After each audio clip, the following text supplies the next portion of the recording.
Hey guys, welcome back to Woods Tree Farm. Today I got a tool that I'm excited about because it's going to make my life a little easier and it's going to make a necessary job a little bit smoother. This is my Cub Cadet Ultima ZT2. We've had it almost 6 years now. I'm approaching 400 hours on it, and one piece of maintenance I don't do nearly often enough is sharpening those blades. I've actually only done it one time each season every year that I've had it so far, and that is not nearly enough because I get to this point midway through the year and it starts cutting pretty poorly, and in years past I've never really done anything about it. I think maybe one time I took it off and sharpened it mid-season. But if you're wondering how often should you sharpen your mower blades, the answer is probably more.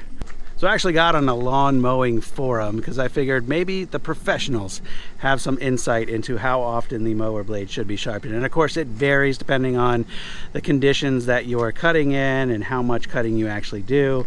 But on a couple of the forums that I saw, 20 to 30 hours of runtime is what I saw on some of the pro forums. And if they're actually trying to maintain a good quality cut in a residential setting and it takes that many hours, or you have to sharpen every 20 to 30 hours, then that means I'm not doing nearly enough because we are way harder on the mower here. We hit a lot more sticks, a lot more roots, a lot more rocks, and are frequently cutting thicker, taller grass and weeds and brush and other stuff.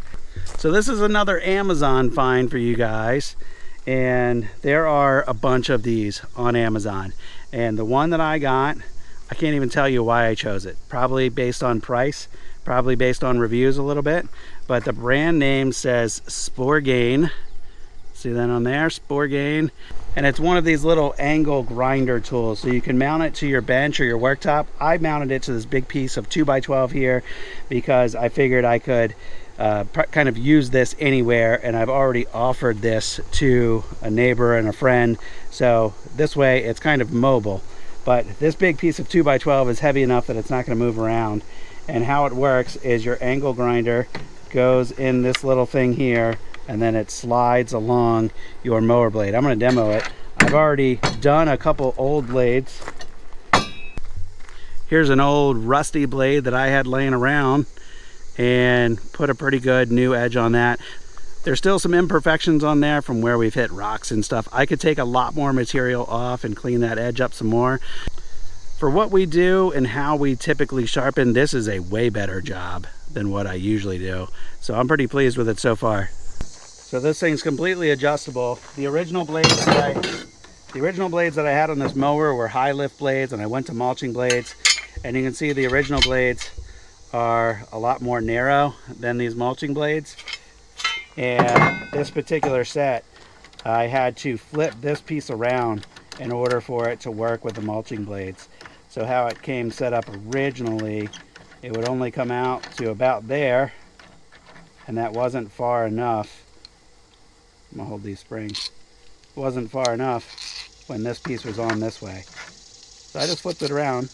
Doesn't say anything about that in the instructions, but that does seem to work just fine.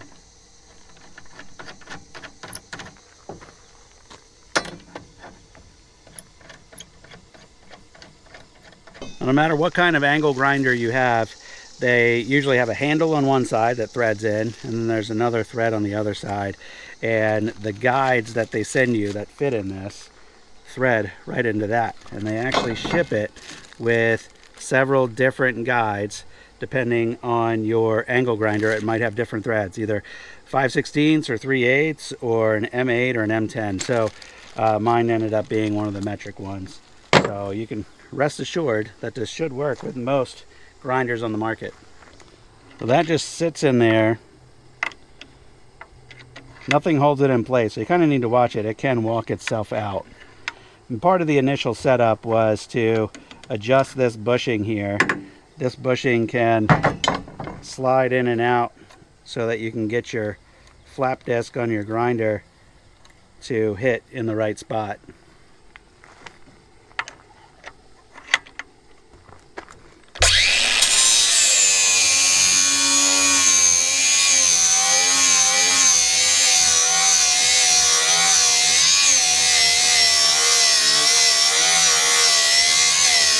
This particular blade did take some pretty good hits in the past, so we can see it's still a little serrated. I could take a lot more material off, but I'm not going to right now. I'm just going to get as good of an edge on there with those imperfections as I can get, and we'll keep cutting.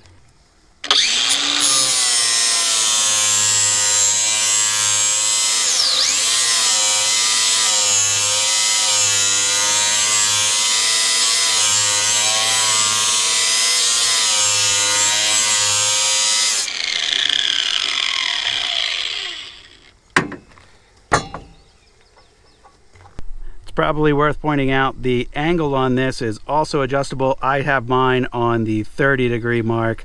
I don't know if that's the right one for these blades or not, but it seemed like a good in the middle spot to shoot for. You probably need to check your blades packaging to see what the appropriate sharpening angle is, but just know that this tool can do a number of different angles from 15 to 45 degrees. As my luck would have it, thunderstorms blowing in. I wasn't sure if I was going to get this done before the storm came or not. Probably going to pick this up tomorrow. So we're back and we're going to get this mower back together. I have one more blade I need to sharpen. Yesterday, the rain and the storms that came through, it was just one right after another. We had about 6 hours straight of rain and storms, and we're just now, middle of the day today, starting to get to a point where the grass is almost dry enough to mow. So I want to go ahead and get this back together now, because of course, with all the rain that we've had and all the sun we're now having, the grass is growing like crazy. This last one I need to do has a big imperfection there, probably the biggest one that we've tried to remove yet, so we'll see how that does. One thing I was wondering about was how long these flap discs would last doing this. This one still appears to be in pretty good shape. Just the very edges of the flaps seem to be starting to wear out, but if I can do most of the grinding here in the middle of the pad, there's still plenty of life.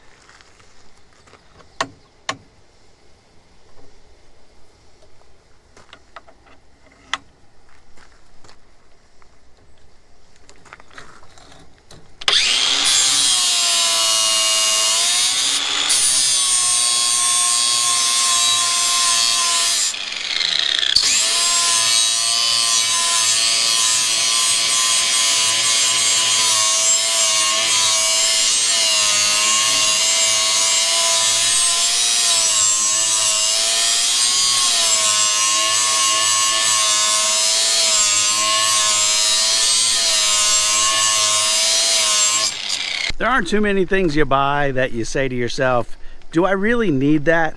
And then in the end you realize there's huge value to it. This is one of those things. Before I reinstall these blades, last thing I need to do is make sure they're balanced. If I took off an uneven amount of material from one side of the blade versus the other, the blade would be heavier on one side, and as it spins around, that can create a vibration or a wobble, and that can be really hard on the spindle and bearings.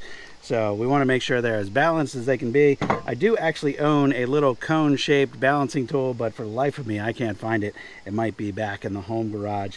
So I just got a little piece of a nail that I tied to a piece of fishing string, and I'm going to try to use that as my balance. The hardest thing with this is probably just to make sure that the string is right in the center of the blade. And this one is clearly going to the right side. So we're going to take a little bit of material off the right side of that blade.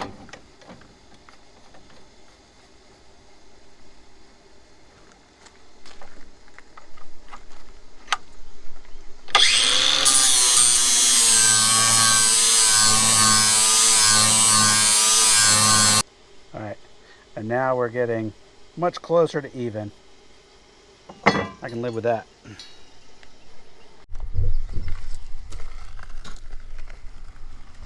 Of course, we want to see how it cuts. That's the important thing. And in case anybody's wondering, links to these products are in the description. Both the blades and the sharpener can be had on Amazon. Those are 810 blades, which 810 has been a popular brand online for several years now. There's even a local dealer here that carries 810, so it's not an online only thing. They come in a lime green color when they're new. Of course, all the paint is rubbed off mine.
We can see in here, I've got uncut grass over here and cut grass over there. That is very good. There's usually a lot more stragglers than what I see here. There are a few, but not nearly as many as there usually are. And I know this isn't the thickest, most lush grass, but I will show you in here because it's kind of hard to tell. My hand spread out is 8 inches, so there is some grass in here approaching 8 inches, some even a little bit more, some of the weeds. So we're cutting that down to 3 3/4 is the blade setting on the mower. So we're cutting a lot of material off. One thing's for sure, that jig allows you to get the sharpness a lot more consistent than doing it by hand, which is all I've ever done before. So I think I'm gonna give this a big thumbs up. You guys check out those links on Amazon if you buy through my links. It does support the channel and I appreciate that. Until next time, hope you guys have a good one. I'll see you on the next video. Bye-bye.